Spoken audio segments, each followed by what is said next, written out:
Assalamualaikum warahmatullahi wabarakatuh. Hello everyone. How are you today?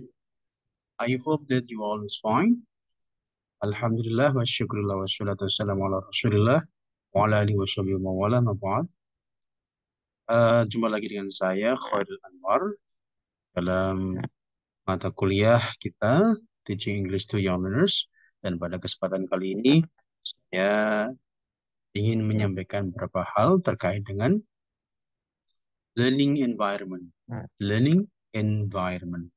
Lingkungan pembelajaran dalam terutama terkait dengan pembelajaran bahasa Inggris untuk anak-anak. Kira-kira lingkungan yang seperti apa yang tepat dan membuat anak menjadi nyaman dan bisa melaksanakan pembelajaran bahasa Inggris dengan menyenangkan dan dapat memenuhi tujuan pembelajaran yang direncanakan. Alright, let me share screen.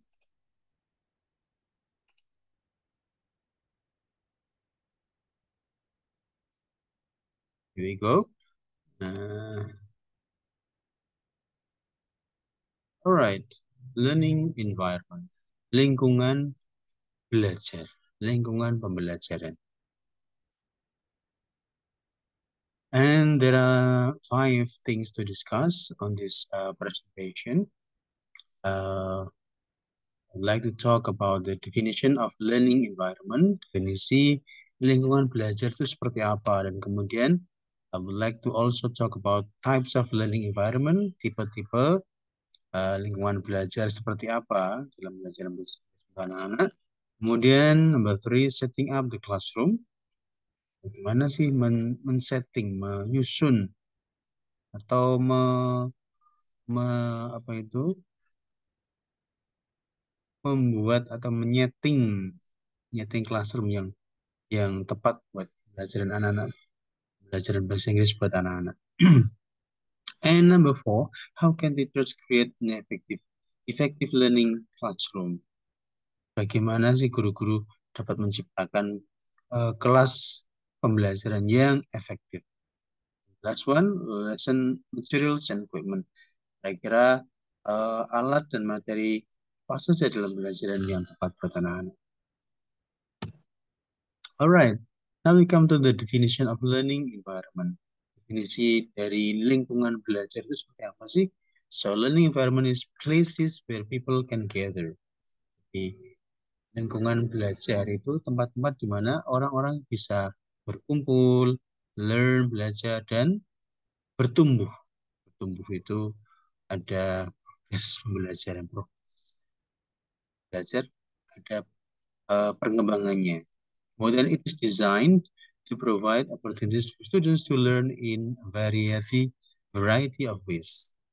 Jadi lingkungan tersebut didesain untuk menyediakan kesempatan sebanyak-banyak bagi siswa untuk belajar dengan cara-cara yang beragam. Kemudian menurut David Paul in 2003 dalam bukunya Teaching English to Children in Asia, itu menyampaikan bahwa lingkungan belajar itu cara atau bagaimana classroom atau ruang kelas itu di setting seperti apa yang tepat buat belajar. Dan kemudian selain classroomnya, bagaimana materi dan perlengkapan yang digunakan dalam di mana anak-anak itu belajar. Jadi learning environment menurut Paul itu mencakup classroom, kemudian materi dan alat yang digunakan dalam pembelajaran anak-anak. Kemudian the learning environment should provide safe and conducive space for learning. Pembelajaran lingkungan belajar harus memastikan space, ada ruang untuk pembelajaran yang kondusif dan aman bagi anak. Juga menyediakan kesempatan bagi para siswa untuk berinteraksi satu sama lain. Dan kemudian terakhir bisa mengakses atau mendapatkan sumber-sumber yang dapat membantu siswa belajar.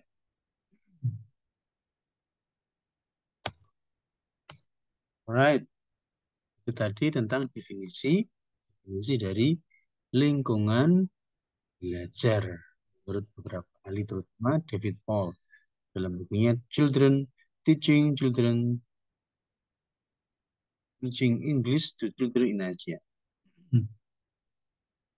Sementara sekarang bagaimana, apa sih tipe-tipe yang ada dalam lingkungan belajar? Tipe-tipenya bisa learner-centered environment. Learner-centered environment focuses on how learners learn best. Jadi, lingkungan yang terpusat pada pembelajar siswa. Kemudian ada juga yang namanya knowledge centered environment. Jadi pusatnya pada pengetahuan. Focuses on knowledge learners acquire through course material. Kemudian yang ketiga ada assessment centered environment.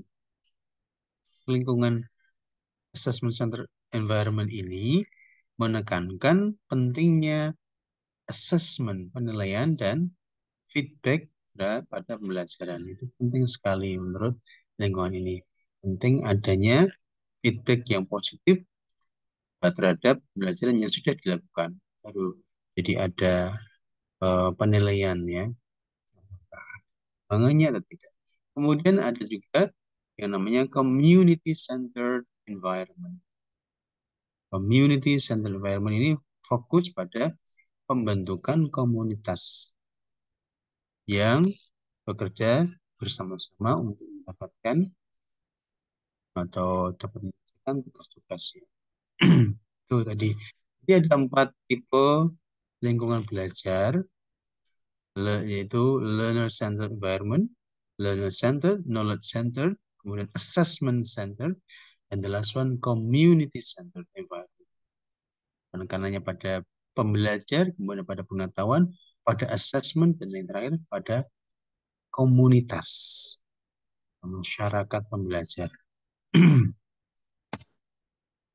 And now we come to the next section about setting up the classroom. Bagaimana sih dan bagaimana ini menyusun, menyeting ruang kelas yang tepat bagi anak-anak, terutama ruang kelas di anak-anak yang sedang belajar bahasa Inggris. Classroom.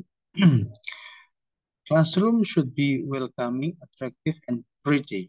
Jadi ruang kelas dalam belajar bahasa Inggris harus hangat, kemudian atraktif dan ya apa itu cantik ya, cantik. Artinya kalaupun itu hubungannya dengan warna dalam kelas, warna tembok, warna dinding itu tidak hitam, apalagi putih saja gitu. Jadi menarik buat anak-anak, menyenangkan. Kemudian the temperature in classroom should be not too cold or too hot. Jadi suhu udara dalam kelas jangan sampai terlalu panas atau terlalu dingin. Panas juga nggak enak, terlalu dingin juga nggak enak. Jadi sedang-sedang saja. A classroom should have a purpose and generate students' interest. Jadi ruang kelasnya itu harus ada eh, tampilan yang membuat anak itu tertarik.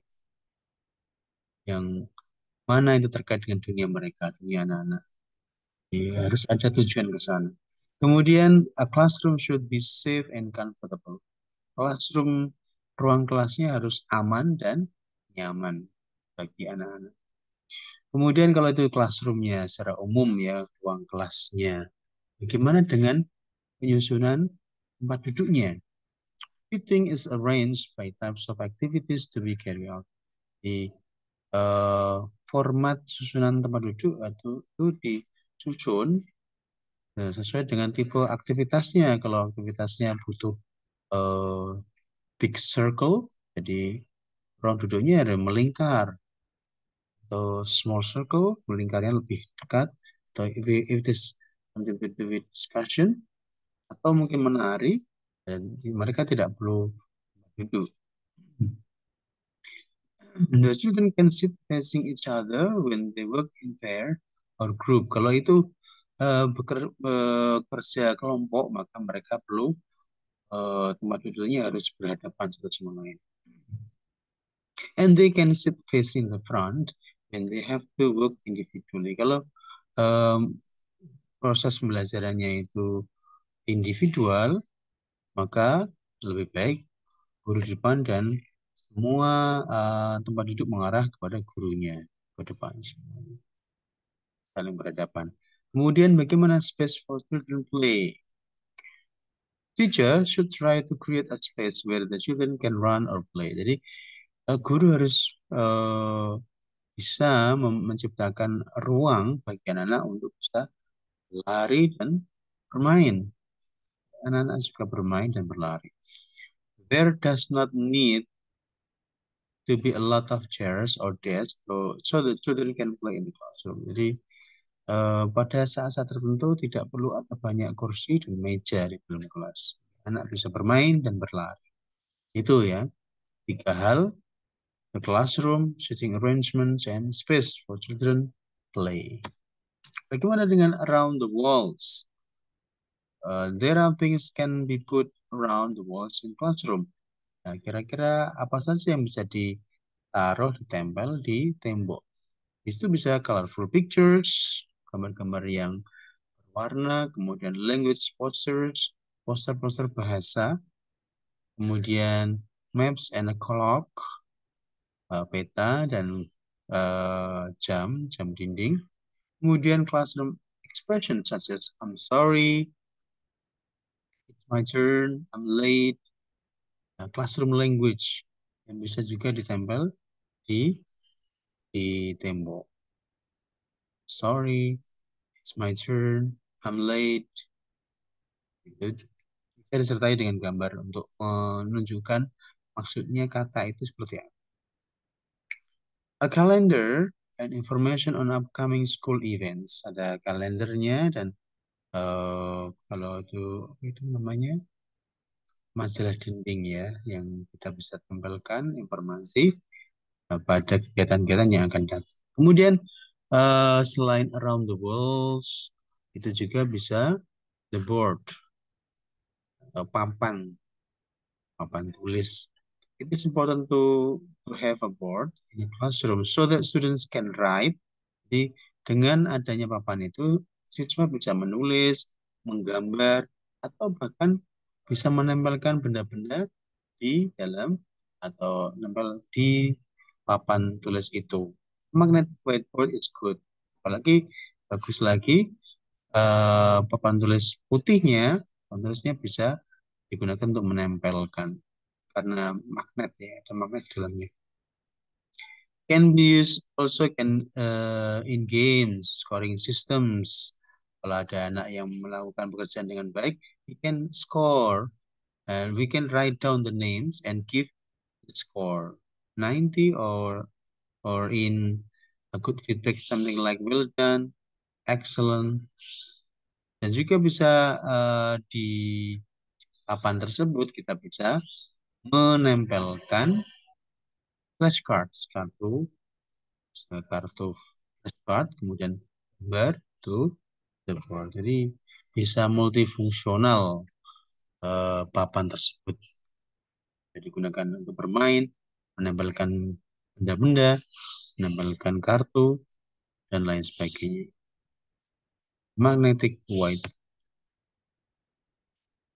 Kemudian, how can teachers create an effective learning classroom? Bagaimana caranya guru bisa menciptakan pembelajaran di kelas yang efektif? Apa saja? Nah, ini diantaranya create positive communication. Ciptakan komunikasi positif ya. Teachers must think to bring positivity in communication because it's one medium to motivate students. Jadi kalau ada komunikasi baik antara guru dengan siswa, itu guru dapat memberikan motivasi yang baik kepada siswa. Nah, karena ada komunikasi yang baik, siswa cenderung untuk bisa mendengarkan. Senang hati. Kemudian get to know your students. You have to know your students. There are some ways of getting to know your students. Ada beberapa cara untuk mengetahui murid Anda, memahami siswa Anda. Yang pertama, talk to your students about their interests, cultures, extracurricular activities, etc. Anda bisa berbicara dengan siswa Anda tentang apa yang disukai mereka, kemudian Anda bisa berbicara tentang budaya mereka, ekstrakurikuler, kegiatan ekstrakurikuler mereka, dan lain sebagainya. Kemudian cara yang lainnya untuk mengetahui atau dekat dengan siswa Anda bisa play team building games with students. Eh, Melakukan game, yang mana game tim ya, tim dengan siswa. Kemudian have students complete learning style and personality assessment. Anda bisa meminta siswa untuk melengkapi gaya belajar atau penilaian personality. Kalau itu terkait dengan psikologi ya. Kemudian yang ketiga, untuk menciptakan pembelajaran di kelas yang efektif, guru bisa menggunakan sumber-sumber pembelajaran yang berbeda-beda, yang beragam ya, tidak itu saja. Sehingga eh, pembelajaran pun menjadi memiliki wawasan yang luas. Learning resources are important in teaching. When students are offered a variety of learning resources, they are more likely to participate. Jadi kalau pembelajarannya itu variatif, siswa akan cenderung untuk menyukai atau memungkinkan mereka untuk ikut berpartisipasi dalam pembelajaran ini. Kemudian learning resources can be in the form of books. Di learning resources itu bisa berupa buku, website, tool-tool teknologi seperti komputer, laptop, mobile phone, smartphone, gadget, something like that. Tapi kemudian Anda perlu memastikan penggunaannya tidak berlebihan sehingga bahkan bisa melenceng kepada hal yang lain. Kemudian provide timely feedback. Jadi Anda menyediakan diri Anda untuk memberikan feedback yang eh, menyenangkan pada yang positif bagi anak-anak. Feedback is used to help students perform better. It is very important that the practice of giving feedback is beneficial to students. It is important for teachers to understand that their feedback is also a motive point for students. Tadi ya, jadi feedback itu dilakukan dengan tujuan bahwa nanti siswa nantinya akan termotivasi dengan pembelajaran setelah kita memberikan feedback pada mereka. Bukannya feedback itu kemudian menjadikan anak menjadi minder dan lain sebagainya. Jangan dihindari atau kuatkan feedback itu menjadikan anak lebih bersemangat lagi. Jadi Anda perlu melihat sisi positif dari kegiatan yang coba dilakukan oleh anak-anak. Jadi sebisa mungkin memberikan feedback yang membangun, berikan masukan yang membangun sehingga anak menjadi lebih bersemangat lagi dalam proses pembelajaran. Kemudian kalau tadi sudah ada 4, ada create positive communication, get to know your students, use different learning resources, provide timely feedback, kemudian employ class building games and activities. Game itu penting untuk uh, mengembangkan positive teacher with students relations, mengembangkan hubungan yang baik antara guru dengan siswa, juga siswa dengan siswa yang lainnya.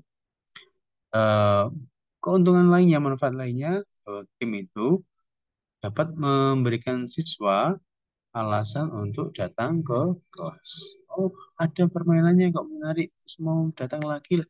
Oh, besok apa ya kira-kira gamenya? Nah, itu membuat anak itu menjadi bersemangat. Kemudian increase positive atmosphere. Eh, Lalu ciptakan atmosfer lingkungan yang positif. A good environment is an excellent strategy to foster student motivation. Praising students' efforts to persist can help them build and use problem solving skills. Jadi, kalau memberikan mereka pujian yang proporsional akan membuat mereka menjadi, uh, menjadikan mereka lebih bersemangat menyelesaikan masalah dalam belajar. Celebrate even the smallest wins for students who are sometimes reluctant to participate in class. Jadi perlu juga merayakan ya prestasi baik itu bahkan sekecil apapun prestasi yang didapatkan oleh siswa itu perlu dirayakan dan diberikan pujian, feedback yang baik. Reinforcement, praise for great work can go along with building confidence and helping students. Berikan pujian yang proporsional akan memberikan siswa kepercayaan diri dan membantu mereka untuk belajar lebih giat lagi. Oke, bagaimana dengan lesson materials and equipment? Kira-kira perlengkapan materi pembelajaran yang seperti apa yang bisa dapat digunakan dalam belajar bahasa Inggris untuk anak-anak? Yang pertama, worksheet, lembar kerja juga bisa digunakan. Bisa untuk memperagakan atau mempraktekkan 4 skill, listening, speaking, reading, writing.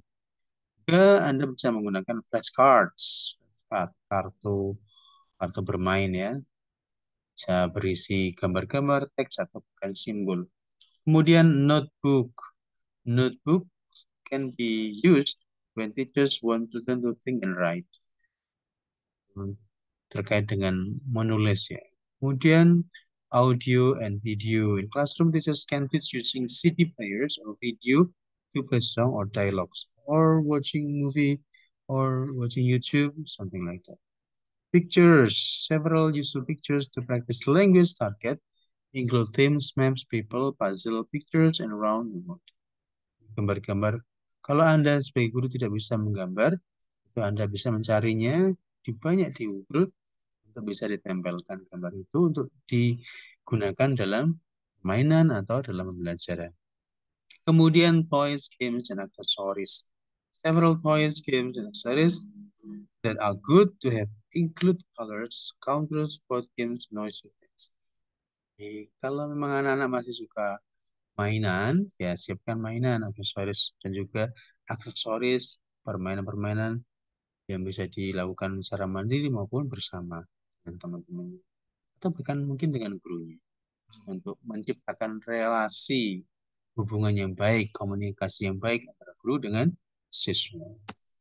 Alright, now we come to the last slide on this presentation. Learning environment is important. The learning environment should provide a safe and conducive space for learning. Jadi penting bagi guru untuk memastikan bahwa lingkungan pembelajarannya itu aman dan nyaman dan kondusif bagi pembelajaran. Tidak terlalu panas, tidak terlalu dingin, kemudian ada tempelan-tempelan itu yang menarik, warnanya juga menarik, kalaupun itu tempat duduknya juga menyesuaikan aktivitas, akan pada saat tertentu ada game dan sebagainya tidak membutuhkan tempat duduk dan meja, maka bisa disingkirkan, itu sangat bisa fleksibel.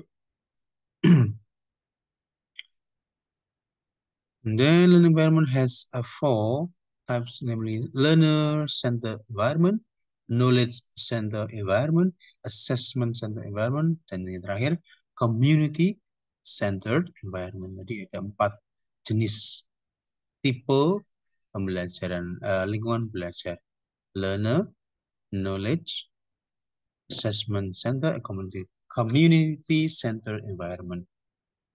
All right, thank you very much for your kind attention. This is the reference I used in this presentation. Thank you very much for your kind attention. Let me close by Alhamdulillah. Alhamdulillah. I'll see you next meeting. Assalamualaikum warahmatullahi wabarakatuh. See you.